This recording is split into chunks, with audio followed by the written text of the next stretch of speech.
Welcome back, everyone, to the FloTrack Podcast. FloTrackPodcast at gmail.com is our email address. You can find the show wherever you listen to audio podcasts. We have a different setup again today for the second show in a row due to the extreme weather conditions in the state of Texas. We are now boiling our water. Gordon, how you holding up?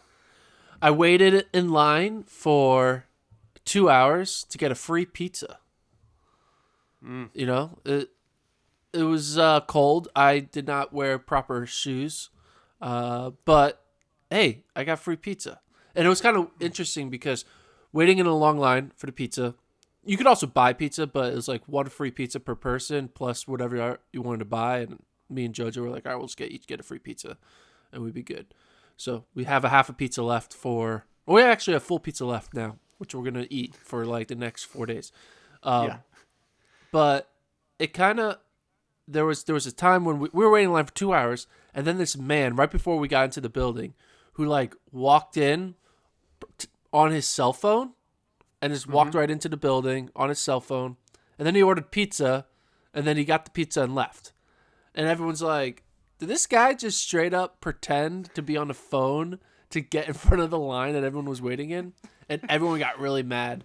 Apparently, technically, he might have been a friend of one of the employees, but I don't know, man. It was a little sketch. People are starting to... It's starting a dog-eat-dog world out here, man. People upset about free pizza lines. It's not getting good. I did see that there were a lot of food trucks giving out free food, which was very, very nice because there's a lot of people who have been without power now for several days, without water. I walked to the grocery store because my car is kind of iced and snowed in, and my street in my neighborhood is very icy. Once you get out to the main road, I noticed the road is safer than the sidewalk, but I didn't realize that until I walked out there and I was relegated to the sidewalk with a backpack that was empty.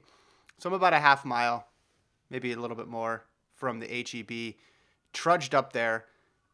Took me about 20 minutes. HEB's a grocery store, for people who don't know. Yeah, for those of you who don't know, in Texas. Waited outside it was a pandemic type line. I mean, we have practiced waiting in lines to go to the grocery store, so it was a flashback only to a few months ago. I probably waited, Gordon, about 30 minutes outside. I had heard it was going to be 2 hours, so I was pleasantly surprised at how quickly it moved. It was only 30 at that point, so it was not that cold, and I was Madison 2019 cross level warm, 2018 level cross warm. That's the amount of clothing I put on. Then I got in and there was not much food. So that was the trick, is you got in there, but there's nothing there. My wife, who's pregnant, is on a high protein diet as prescribed by her doctor. So there were some items I could get for her, but then we also wanted like bread or tortillas. All of the bread was gone except for those King's Hawaiian rolls that were there. And there was just a stack of them. And then I thought, okay, well, that's not really going to do us much good because we wanted to make tacos. And then I went, okay, let's go to the fresh, bread section. Maybe we'll get lucky. Maybe it'll be like a loaf of sourdough or something over there. Nothing there except more King's Hawaiian rolls over there too. Went to the frozen pizza section. Saw a brand of frozen pizza I liked, but it was lamb pizza, which I didn't know if she would eat. And then they also had cheeseless pizza. Those are the two things available. Still, I found enough stuff. My backpack, completely full. Started walking back. Crossed the first street, and there's an apartment complex right there. Slipped on ice and almost went full turtle because my backpack was so heavy that when I slipped, it went like up over my head and the weight almost pulled me in the other direction, but it didn't. Clawed back to my feet and then walked home. So all in all, I think it was about an hour and a half, 2 hour round trip for me. That's what's going on in Texas. I wouldn't want to be. And then we got the boil water notice, and then we got the notice that says you have to boil all your water. Yeah, everybody in the city. Yeah. I'm kind of the Hawaiian rolls. I had no idea that those were the things that during these times people still say, "Nah, I'm good." Yeah. I always liked them. I thought they were tasty. I've had a good experience with Hawaiian rolls in the past. It is interesting to see the hierarchy of foods Yeah.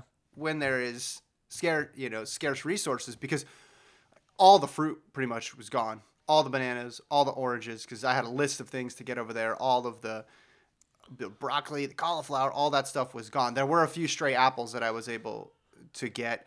Ice cream, there was also a bunch of ice cream available, and my only thought process there was people aren't really splurging. They're not looking for luxury items, especially when, for a lot of people, the power was out, right? And they were going to go home, and they needed something that they could just basically open and eat at that point, which makes sense for, you get bread, throw some peanut butter on it, throw some jelly, and then you can have at least a snack to keep you going. But fortunate that we still have power, but the water issue now is a concern as well, as it's been for people for a couple days previous. Yeah.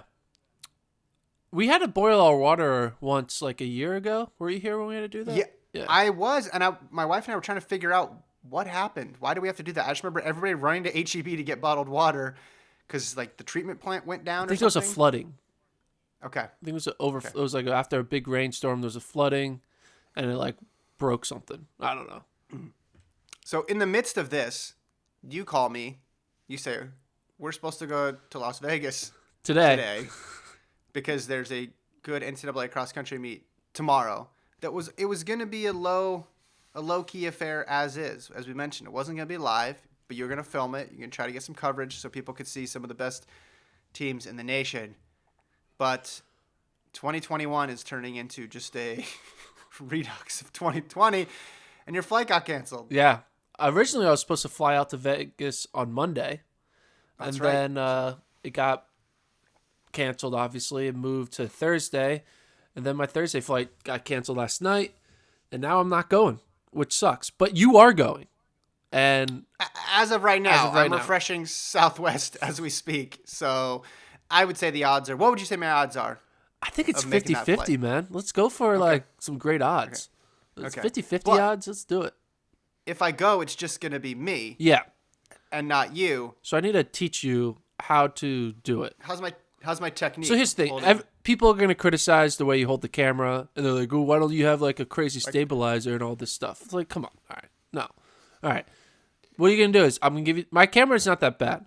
You just have to never put your elbow like against anything on the cart. Like your elbow always just has to be by itself. It's not comfortable. But as long as you're always elevating your arm, where the only thing your arm is touching is your shoulder, and the only thing your shoulder, and then you don't want your shoulder either to be like leaning up against any of the cart. Right. So you kind of want just as much nothing touching the cart, and then you should be fine. Don't try to get sexy and try to zoom in. Just keep your beauty shots. Where are we at on beauty shots? No beauty shots. Just get the content. I mean, it's gonna be a good meet. Stanford's there, Colorado's there, New Mexico women, Washington women, NAU is coming back. NAU actually originally was gonna not run this race, but then they decided to run this race. NAU had an opportunity to potentially even go to that Washington meet where BYU ran all their 13:30 5Ks, but they decided not to. Now they're doing this race. I think Luis Cajalva will run because he's got to run eventually, right? You want to be race sharp, so you got to get some reps in.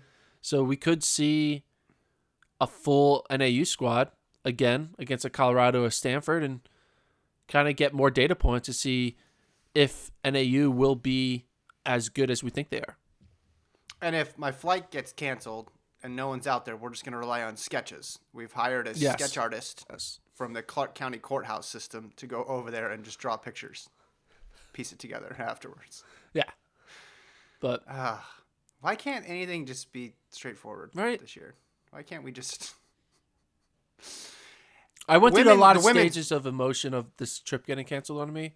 Like at first, it was like the 5 stages was like anger, then grief, then acceptance, and then whatever. Bargaining's in there somewhere. But I had bargaining. I was trying to take your flight, but apparently... I know, I was going to give it to you. You know the trick about not putting your arm on your knee. I don't know that. That takes generations to learn. So, yeah. But we tried every option. I tried to get in a flight to Phoenix, and then I'll drive from Phoenix, or I try to get a flight to LA and drive from LA. And through all of this, it's really frustrating because this is how airlines work is there literally was a flight last night at 9:30 p.m. that went directly to Las Vegas. But it was Spirit Airlines, and we have a Southwest flight, and you can't switch airlines because, you lose all the money then. So it's just frustrating all around. The coaches have been talking about appreciating the opportunities when you get them. I think that's true for us too. We really should have valued that first Vegas trip because we never knew that this would be the thing that would keep us from going back, this once in a generation storm. I'm interested in that women's race because I want to see the New Mexico women. You have them ranked way down there. But they'll get ranked back. 10. I think they're going to move back into top 10 if they have a good meet. Yeah, but how high is the question, and how much does Washington move up as well too? What do they show? You brought up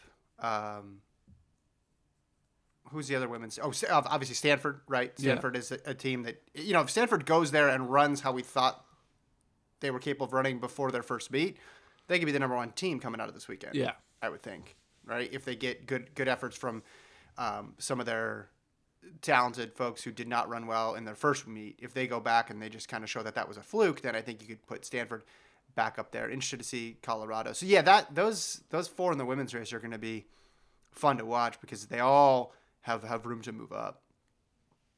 Yeah, and Colorado, see what they do. They're kind of still sneakily kind of laying low key. They'll still be good. I think on the women's side, it's going to be a high scoring affair at the national meet. So you don't need to have like 4 to 5 stars. You just need maybe 1 or 2, and then your 3, 4, 5 just need to have a good day, and then you could be national champions. So outside of this race, is there any on the indoor side of things? Is there anything to watch this weekend? American Track League is back again. They'll be on Sunday. I know Camel City is doing some stuff, and there's some DMRs I probably are going to go down in North Carolina. But other than that, it's like a lot of small like qualifier type meets. I mean, conference weekend is next weekend for indoor, so you're not going to see too much action. I know Oregon has a cross country meet on Friday, hosted by Lane Community College. We don't know if we're going to see potentially Cooper Tier, Cole Hawker, and those in that meet. I know Portland will probably be there.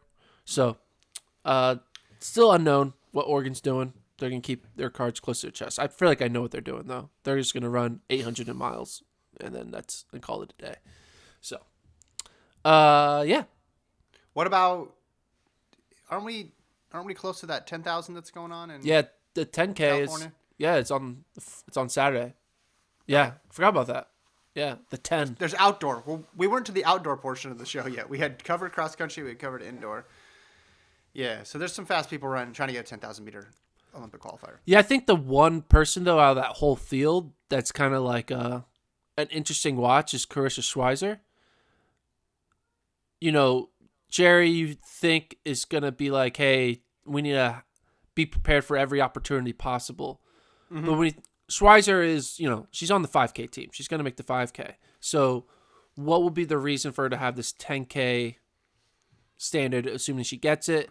And how does that change the 10K field if she's in it and it's actually trying to take a spot? Because you have to assume Schweizer all of a sudden becomes the favorite in the 10K. Rachel Schneider is running well, and then you have the Sisson and Huddle, dynamic. And then they have the NAZ Elite women. All of a sudden, that women's 10K, Kira D'Amato, that women's 10K just gets deeper when you throw in a Schweizer. So, if she gets a standard, it's definitely going to open the eyes of fellow women's 10K American U.S. female. It's been a long week for you. Don't worry about it. Female U.S. Americans. Yeah. Is there any question that she's going to get the standard? No. It's no question. Right. She's going to get this. Yeah. The question is on the men's side. No. Because that's the one where, because usually when a women's 10,000 is set up to be paced for, in the last couple of years, the Olympic standard, you get a couple people across. Whereas the men, we've seen attempts where nobody gets it or just one person gets it. Yeah, that's true. Speaking of true, isn't Ben True in the meet? Did I make that up? I was just That was a great This was a transition. great Or a transition. great play on words there. I don't know what you call it. I could check. I know. I mean, it's heavy. It's heavy Bowerman, right? At that point, Yeah. and the same thing is in play there for some of the Bowerman men as well too. People you probably thought of more as a 5,000-meter runner could be trying to just leave an option open for the 10,000. I'm trying to get this. Here we go. The 10. Where we got? Oh man, just where's the list of the? Okay. Here we go. The 10. Cranny, Enfeld, Elish McColgan, Jorgensen, Conley, Schweizer, Fisher, True. Now this was as of 1 week ago. Fisher, True, Cheserek, Reed Buchanan, Woody Kincaid, Mark Scott, and Chris Derrick. So Kincaid and Fisher. That's an interesting. Yeah. Those are the interesting names to me there as well. Fisher. Hey, he was pretty good in cross. Got second to Morgan McDonald. Yeah. I'm excited to see a Fisher in a 10K. Let's see what he can do. And back to Schweizer for a second. She ran 10Ks in college too. Yeah. She didn't run many of them, but she did them her senior year. She went for the double. She got beat by Sharon Lucchetti and then came back later in the meet and then won the 5. So she's not a stranger to the distance. It's just at this level, she's never explored it. What's appealing about the 10,000 for the women, if you're an American, is that Shelby Houlihan's probably not going to do it. And you don't know that about the 5,000. So that's another reason why you might be willing to try that race or explore that race, is because you know that she is not going to do that one. I know you should know this. I know I ask you all the time, but what's the order? Are both the men and women 10K, 5K, or are they both 5K, 10K, or are they? You talking about different? the trials? Yeah. See, you always ask me this, and then I always second guess myself. So then I always have to look. Don't you have like Luckily, 4 tabs, one for every year, all the way out to like year 2040 or something like that? You know, Gordon, it's been a tough year, and I don't want to jinx things. And I feel like when you open tabs, sometimes you jinx things. I wasn't worried about jinxing Doha because I knew it was going to happen. The women's 10,000 goes first. The men's 5,000 goes first. So the women have the more traditional, you'd say, schedule where it's 10 and then 5, and then the men go 5 and then 10. If you are Schweizer, do you think running a 10,000 affects your 5K chances? It's going to be, okay, so looks like June 18th is the 10,000. I don't know if this is the old schedule, but they're keeping it relatively similar. And then the 5,000 first round isn't until June 24th. No? Yeah. I don't think so at all. So to me, the question is not whether or not she's going to get the standard in this meet. The question is, once she gets the standard, does she decide to do it? And I think the answer to that is going to be yes. And I think even on top of that, even if she does do it, does she take the spot? Like, would she? Correct. Like once if she qualifies top 3 in both, yeah, does she take the spot and run in the Olympics? Yeah, it's just an endless array of questions, but that's a good position to be in because you mentioned all the names, right? You have Sisson, you have Huddle, you have D'Amato, and then you're going to have this big Bowerman contingent, Schneider, the NAZ Elite contingent as well too, and with Bowerman you're going to have, if you get Schweizer in there, you're also going to have Infeld and Hall, and you're going to have potentially Vanessa Frazier. Once she gets back to racing, Cranny maybe she decides to do the 10 as well too. There's a lot of, there's going to be 10 people on that line. I think if everybody races it who's capable of it, there's going to be 10 people on that line who can make the team. I think what would be really interesting is you saying how the 10K and the 5K is switched for the men, where it's 5K first, 10K second. Mm-hmm.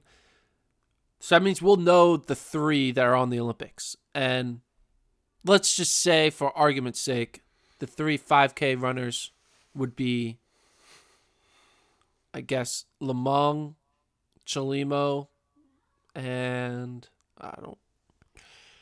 who should we put it on it? Let's put Sean McGorty. That's just the first name I thought of. Really? Okay. We'll put Sean McGorty. Fun. I mean, why not? Why not? All right. So that means everyone and their mom is running that 10K because it's like Right. the final spot, Yeah. right? Right. But Lopez, Lamong, he is talented, right? And you could say even Chalimo. Some say he is. Lopez and Chalimo both are in it, right? They could both run in it, but they both could have a teammate who is good enough to make the team who they could help. Do you think Lopez would run that 10K with a strategy to help a Kincaid or a Grant Fisher or someone else who's in that 10K, and vice versa? Would Chalimo enter that 10K to try to help Shadrack and be like, all right, hey, I'm going to the Olympics. I'm in the 5K. Yeah. What can I do in this 10K to help you, Shaddy, get top 3? You know, Yes, and you think because- that will happen?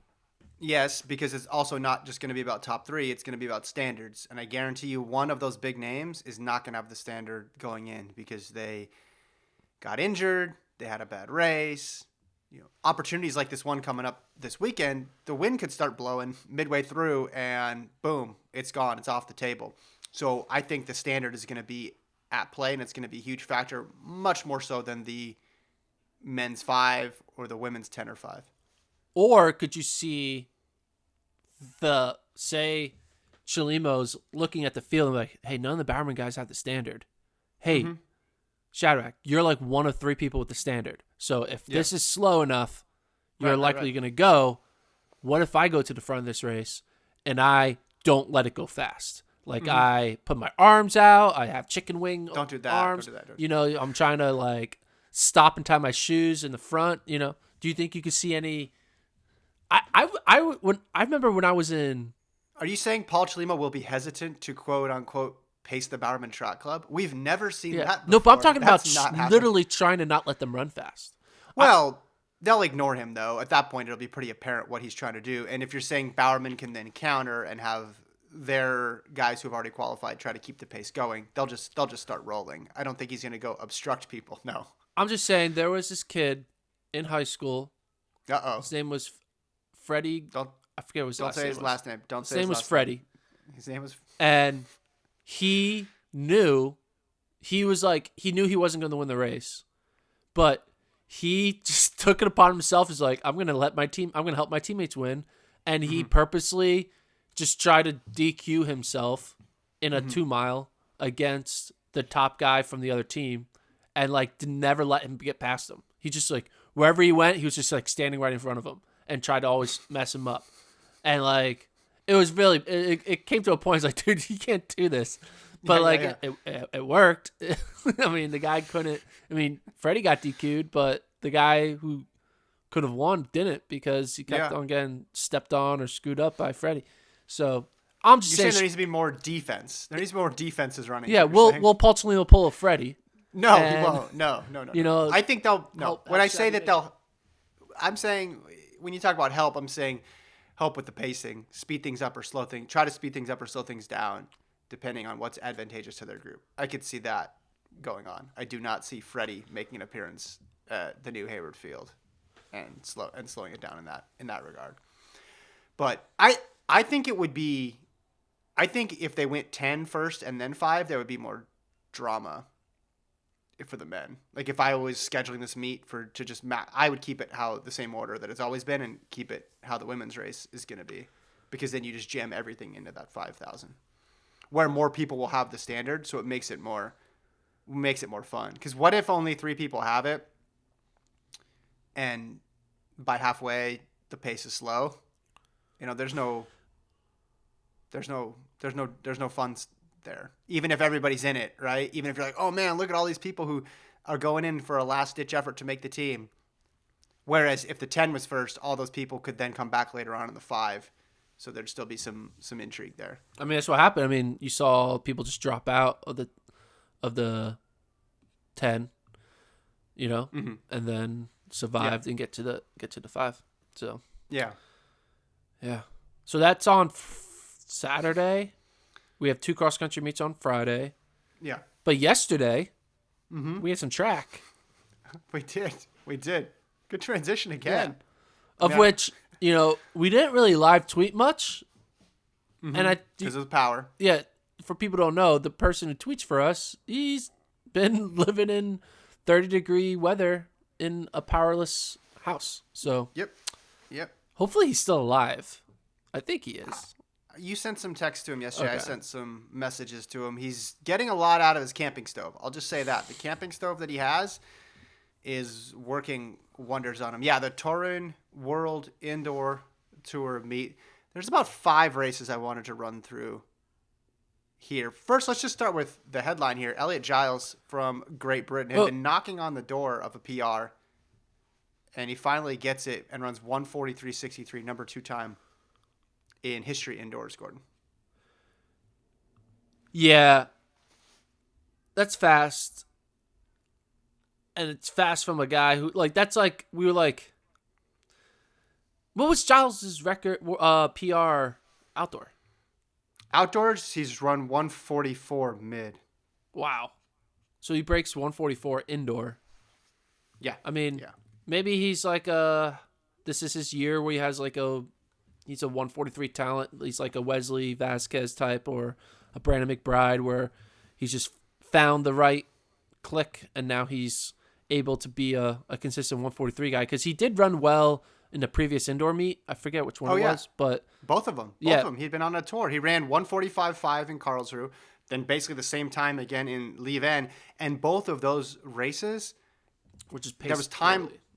Yeah, there was time left on the table. So this seemed inevitable. He's also run a couple good 1500s this year. He's been treating the indoor season like a real season. This was his 5th race of the year.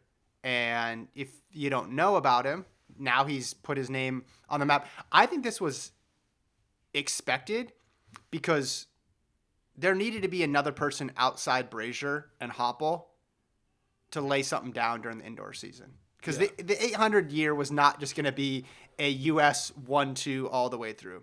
Of course, you can never count out Nigel Amos based on his PB. But the way things were trending, it looked like it was going to be all about Brazier and Hoppel this year. And now Giles has inserted himself into the conversation, runs faster than those 2 guys have run ever outdoors or indoors, and runs faster than everybody in history except for Wilson Kipketer.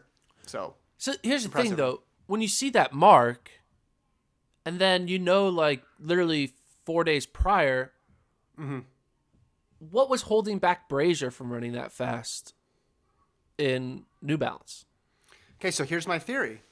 Here's my theory about tracks, Gordon. It's coming back around. Everybody wants to talk about shoes, but I want to talk about tracks because who got second to Elliot Giles in this race?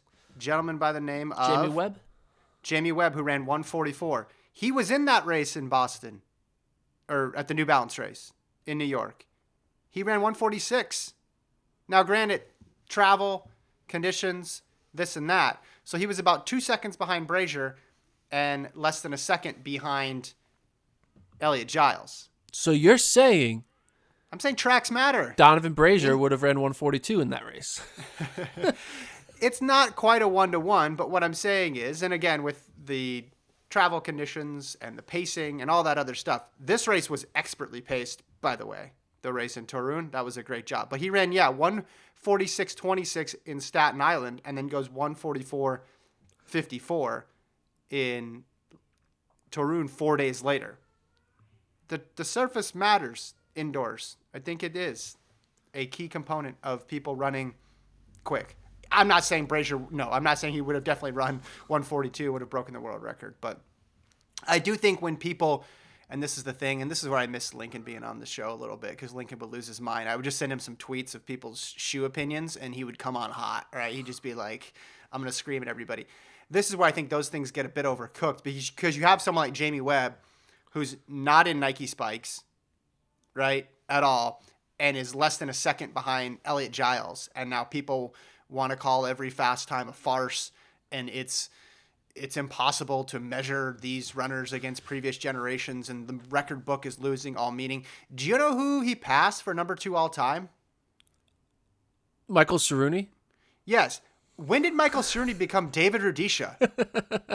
When was that mark sacred? That no one, when Michael Cerrone ran his 143, there's no possible way anybody would ever exceed that mark unless there was shoe technology that made it unfair. No. It's a fast track, good timing. Yeah. Yeah. Shoes, maybe helped a little bit, but the shoes are, when Wilson Kipketer ran, I'm sure the shoes that Wilson Kipketer ran in were worse shoes, relatively speaking, than the shoes that people were in 5-6 years ago before this latest iteration of shoes came out. But when all of a sudden anybody running fast now, this is suspect, especially when it's a time, again, that was not achieved by one of the all-time greats. Give me a break. Here's one thing. You're a Cerny fan, so Yeah, I mean, I don't want to put you out fan. there. Big Cerny you've fan. been a Cerny fan and look, he's a great runner, obviously. But when he ran that time, I didn't think to myself, man, we may never see that again. That's like Brady's Super Bowl streak. Just. Well, hey man, at least the shoe thing is not as annoying as the doping thing. I know people don't want to hear this, but like. It's replaced it, though. It's replaced it. That's basically, yeah, like every time someone runs fast, everyone will be like, oh, why do they run that fast? They're not allowed to PR by that much. It's against the rules to have that big of a PR. Yeah. And then it turns into this whole thing, and we don't know who you are, so therefore you have to be doping because we never heard your name before. You know, you're only a non-doper if like you went through the college system and we knew who you were since you were 18. So therefore we can trust that everything is up to the norm. Yeah, I mean, I guess I would rather. I guess what's more annoying? I guess, yeah, it's better than accusing everyone of cheating. At least, yeah. I just think what's the time? Tell me what the time is. What's the acceptable time that someone is allowed to run to where we will say, okay, they did that on their own? It's not the time. It's the person. It has to be a person who, like, people. Well, I'm not talking about doping. I'm talking about shoes. No. But no. People don't blame the shoes if the person who is doing it is allowed to have the reputation of being fast. Like, if Donovan Brazier runs 143, no one will be like, it's the shoes. They'll be like, Donovan Brazier, he's great. Well, they were saying that in 2019 in Doha, and then he showed us his spikes in the mix zone. He's like, I'm not wearing the new shoes. And everyone's like, oh. Damn it. 1,000 takes just died. Well, let me delete this. It's like it's like the way people cover NBA basketball, right? You're a star until you're not a star until you've been proving that you're a star for like way too long. Like, no one believes that you're actually there until like 2 years after you've been there. Yeah. Because people don't want to accept new faces as stars until they have to do it multiple times before it's allowed. Yeah. And I think someone like Elliot Giles, who has been good, but like he's not on the headlines. It's Donovan Brazier's world or or Courier, people are like, they're more recognizing that. But like when the guy who's always getting like 5th or 4th or 6th in a meet does this, they're like, oh no, you need to be winning multiple times before we believe that you're good. And it's just the way the human. Nobody's allowed. Yeah. Listen, and no one's allowed to have a breakthrough. Yeah. That's the problem. Nobody's allowed to have a breakthrough anymore without significant suspicion or skepticism about how you had that breakthrough. You're allowed to have a breakthrough if you're young. Like Jacob Ingebrigtsen. He's allowed to have a breakthrough because it's like, all right, whoa, teenage phenom. But if you're like 24 or 25 and you've just been in the game and then you have a breakthrough, everyone's like, hey, no, you didn't do it the right order. You're only allowed to be you're not allowed to get good. If you're not good by age 20 or 21, then you just need to be mediocre for the rest of your life because we're not going to accept it. Yeah, and I have, like any track and field follower, you have skepticism with everything because you follow the sport. You know that there's people who, from the doping perspective, aren't playing by the rules, but you also need to keep space out there for the fact that people do improve. And there are, you brought this up, mentioning that fast Swarthmore 1500 and why it was so quick with the pacing, because Nick Willis agreed to pace all the way around. I think even people inside track do this, but I guess if you get more on the periphery, they see a time completely devoid of context, and then they assign nefarious motives to it when it's like, yeah, but also like Look at how many fast people were in that race. Look at how good the weather was. Look at all the pace. Look at all the other things that could contribute to it. Could it be that, yes, there was a slight advantage because the shoes are a little bit better? Sure. Or something else? Absolutely. But there's also all these other things that when an elite athlete races as sparingly as most of them do, the chances for them to pop all-time marks is actually a bit lower than you'd think. So when the stars align and they get a good run, it's not shocking, and you don't need to always jump to it's the shoes or it's something else. I don't know. I just think it's funny because people are like, the record book is tarnished. It's like, first of all, the track and field record book is a mess for a completely different reason that we've known. So I don't know when we decided that this is a sacred document. You can look at some marks that have been up for decades and decades that people have questions about. What I care about is just like, is it fair now between the athletes who are competing now? And are they not running on pogo sticks? But like Elliot Giles running 143 and beating Michael Cerrone does not ruin anything for me. I'm sorry. It's not even close. Like what? I don't know. Sorry. I tried to channel Lincoln there. I can't like do that. it. And also, let's just be honest. We both got these jackets, so I thought if I put on this jacket, I'd look like Lincoln too. And the record books, the indoor record books is already a tarnished document from the start because not everyone does indoor. And indoor is a season. It's only I said this before. It happens 3 months out of the year. Yeah. So it's the most skewed record book of all record books because there's a weird rules. Like it has to be done here on this time on this type of track. At only for among these people. It's just like stupid. No.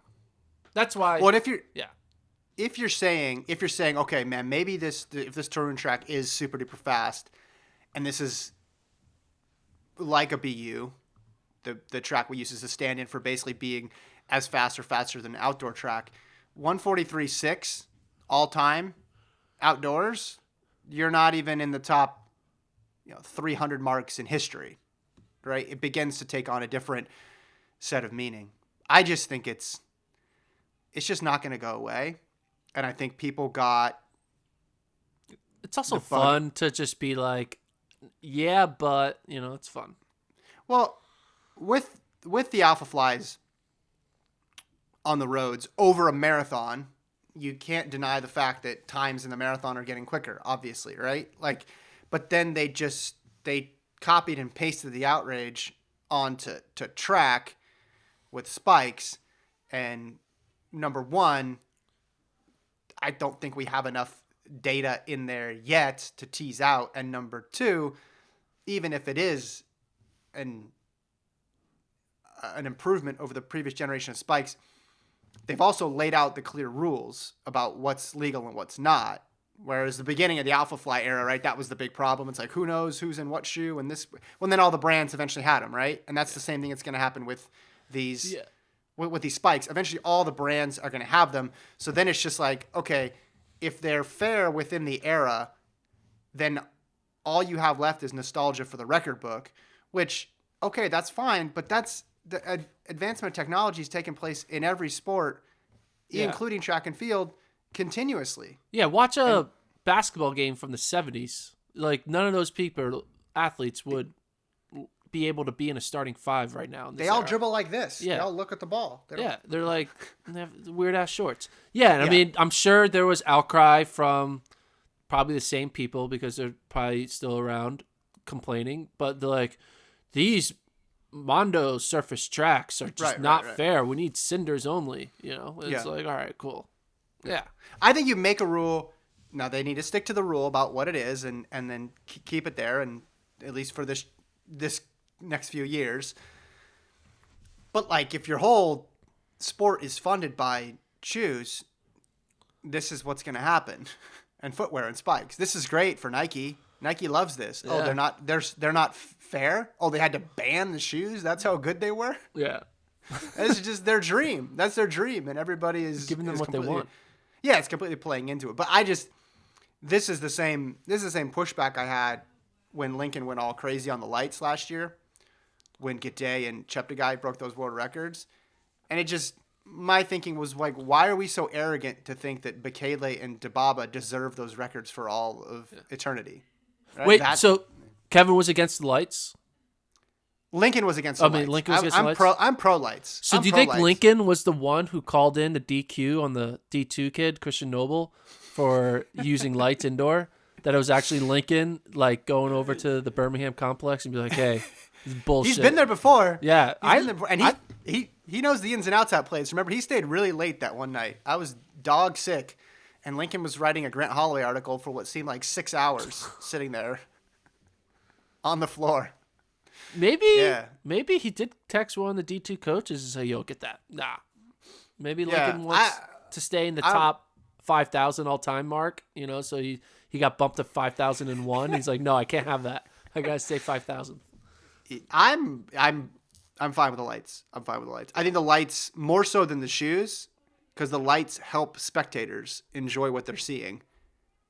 And that's an important part. Yeah. And that's a part we should think about as a sport, is what makes it better for the fans. Yeah, the fans. The few fans. Also, like, someone has to explain to me why having lights is different than just being on a really good team where you can get 10 pacers out there. A la the Bowerman Track Club, right? I mean, I guess it paces you later on in the race, but I mean, Mohamed is out there for 4,600 meters pacing Woody Kincaid. That's better than pacing lights to me. That's an actual human being who's blocking the wind. So, I mean, unless you're going to outlaw pacing, I think lights are fine. Anyway, Grant Holloway, 7:38 after 3 false starts. What'd you think of that run? Forget it. Set it and forget it. Move on. It's the next one. I mean, once the false start number 2 happened, I knew it was dooms. And he's like, hey, we got to keep pushing through. I think he's going to run another indoor meet, right? He wants that record. He wants that record. So you knew it wasn't going to happen after the second false start. So it's kind of like, all right, get the win. And now let's move on to go for that 7:30 mark. Yeah, but my reaction was like, oh, okay. Yeah. After still dominant performance, and he's still running against good guys, and he's still getting that separation early on. I wonder, I'm sure smart sprint analysts know this question. They've probably done some research on it. I wonder, each false start, how much does that take off of your ultimate finishing time? Because after 3 of them, even if it's 0.03, then that's a lot of starts. Like that, you're exploding like 4 times. It's a lot. Yeah, and after you get one, you're like, all right. And they didn't even DQ anybody until the 3rd one. So the first 2. So what are they doing? Everybody stayed in on the first 2, and then the 3rd one they finally DQ'd somebody. So then the 4th time around, he ran with everybody but one person, and then still ran a 7:38. Yeah, but just a couple of hundredths every single time you lose it, then you're looking at a sub 7:30. I think he's going to get it, but more so just continuation of the role that he's on to run that fast, even dealing with those circumstances. It's not fun. I mean, there's a reason why sprinters are frustrated every time there's a callback. And it's not just because they nailed the start. It's because they know that just takes a little bit out of them for the next go-round. Other highlights, Lemlem Hailu is a name we should know in the 3,000. She outkicked Beatrice Chepkoech 8:31. When I was watching this race, Gordon, I thought midway through, I'm like, man, Chepkoech, she's got gold in the steeple. She's run 8:44. That's a really hard record to beat in the steeple. Maybe all these indoor races aren't just because there's no steeple indoors. Maybe, just maybe, she's going to try to run some flat races, add to the legacy, cross over a little bit. And then I saw Lemlem Hailu outkick her, and I was like, nah, she's probably going back to the steeple as soon as she can. What does that say about the steeple? It says that it's tough to do both. I think Chepkoech is good enough to where if she was really working on it full time, she could run that. I mean, she's a couple tenths behind. I mean, Lemlem Hailu just beat Sifan Hassan. So any way you slice it, if you run 8:44, you're a good runner. Doesn't matter if you're part-time in the flat events or not. But I don't think she's there yet, and she's not there enough to justify jumping out of an event where she's the best in the world. But I thought about it just for a moment. I want to see someone do the Alley-O double. That's what I want to see. I want to see someone try to do the 3K steeple and then the 5K, or even the 10K. Yeah, and it's called the Alley-O double because she freaking did it every year in NCAA's. And some other women, who else did it that like Hannah Steelman did it? Yeah, I think Ava Cohen tried. Yeah. Yeah. It was, I mean, especially in Austin when it was 100 degrees. Haha, weird to think of Austin being 100 degrees. It just looked like complete torture to come back after that and after that steeple and run a 5K, but they did it. Salomon Barrega ran 3:32, won by almost 3 seconds. Didn't get the world lead though. Jacob still has that one. In the battle of the blowouts, Jacob's blowout was slightly more impressive in Levan than Barrega's was in Torun. Before we go, Kipchoge announced this morning he's going to run the Hamburg Marathon, Gordon, which takes place on April 11th. It's going to be an elite-only race, about 100 athletes in it. It's going to be on a closed course, about 10.5K loops. This will be a return for Kipchoge to the site of his first marathon of his career back in 2013 when he won. Ooh. Surprise, surprise. He won his debut marathon. Hamburg. Yeah. It's an interesting name. Do you think the hamburger was invented there? I mean, I would guess, but that's just an easy assumption to make. I don't think it was. That wouldn't make any sense. Buffalo wings and Buffalo. We'll have to get Brian from Milesplit on to talk about Buffalo. Okay, this is... I was surprised a bit because I thought, hey, he's a guy who doesn't need a lot of races, and he's going to have the Olympics coming up. He'll probably just wait. So this shows me he wants to get back out there. He wants to get another win streak going after he had his last streak disrupted in that race in London. He wants to some positive momentum, maybe get into the heads a little bit of his competitors going into the Olympics of, no, I'm still the same guy. I had a bad day in London. My body wasn't working with the weather that day. I'm the greatest of all time. I'm going to be the greatest again this year. Yeah, and seeing Kipchoge announce this, or the people, whoever made the announcement, maybe think about what the U.S. athletes are doing. I mean, obviously, a lot of them all ran end of December at the Arizona meet. There were a few that weren't there, like notably Galen Rupp, right? And some of the other athletes who made the Olympic team. But I guess now we're done with that little excitement of what U.S. was doing in Arizona.